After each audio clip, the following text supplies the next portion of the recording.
गांव के पनघट पर 4 औरतें पानी भरने आई।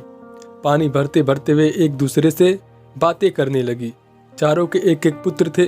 बातों बातों में उन्होंने अपने पुत्रों के गुरु का बखान करना प्रारंभ कर दिया। पहली औरत बोली, मेरा पुत्र बहुत ही सुरीली बांसुरी बजाता है। जो भी उसकी बांसुरी सुनता है मंत्रमुग्ध हो जाता है।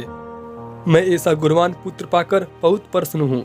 दूसरी औरत बोली, मेरा पुत्र बहुत बड़ा पहलवान है।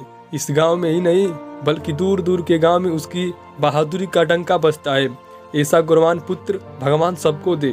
तीसरी औरत कहा पीछे रहती। वह बोली, मेरा पुत्र कुशाग्र बुद्धि है। उससे अधिक बुद्धिमान इस पूरे गांव में नहीं। लोग अपनी समस्याएं लेकर उसके पास आते हैं। मैं ऐसा पुत्र पाकर धन्य हो गई। चौथी औरत ने सबकी सुनी लेकिन कहा कुछ भी नहीं। इस पर वे औरत उससे कहने लगी, बहन तुम भी तो कहो कुछ ना, तुम्हारे पुत्र में क्या गुण है? कोई ना कोई गुण उसमें अवश्य होगा। वह औरत बोली, क्या कहूँ बहनों, मेरे पुत्र में तुम्हारे पुत्रों की तरह कोई गुण नहीं है। उसकी बातें सुनकर तीनों औरत ने गर्व से अपना सिर उठा लिया। कुछ देर में सबने पानी भर लिया और वापस जाने के लिए अपना अपना घड़ा उठाने लगी। उसी समय पहली औरत का पुत्र हाथ में बांसुरी लिए वहां से गुजरा। उसने देखा कि उसकी माँ पानी से भरा घड़ा नहीं उठा पा रही है, किंतु वह अनदेखा कर बांसुरी बजाते हुए वहां से चला गया। दूसरी औरत का पहलवान पुत्र कुछ ही दूरी पर मुंदर घुमा रहा था। उसकी माँ कुएं से घड़ा उठाकर जैसे ही उतरी उसका पैर फिसल गया। किसी प्रकार वह संभल गई, किंतु पहलवान पुत्र अपनी माँ को नजर उठाकर देखने के बाद भी उसके पास नहीं आया और अपनी कसरत में लगा रहा।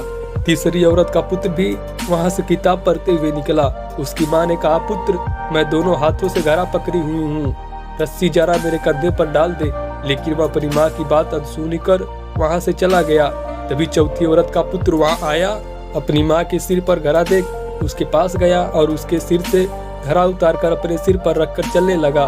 कुएं के पास बैठी एक बुढ़िया यह सब देख सुन रही थी। वह बोल पड़ी, मुझे तो यहाँ बस एक ही पुत्र गुणवान नजर आ रहा है, वही जो अपने सिर से घड़ा लिए जा रहा है। माता पिता की सेवा करने वाले पुत्र से गुणवान पुत्र भला कौन हो सकता है? गुणवान वही है जो अपने माता पिता की सेवा करे और साथ ही सबकी सहायता के लिए तत्पर हो। दोस्तों, यदि ये कहानी आपको पसंद आई हो तो प्लीज़ मेरे चैनल को जरूर सब्सक्राइब कर लीजिए और इस कहानी से आपको क्या शिक्षा मिली है कमेंट में जरूर बताएं। तब तक के लिए धन्यवाद। फिर से मिलते हैं एक नई वीडियो में।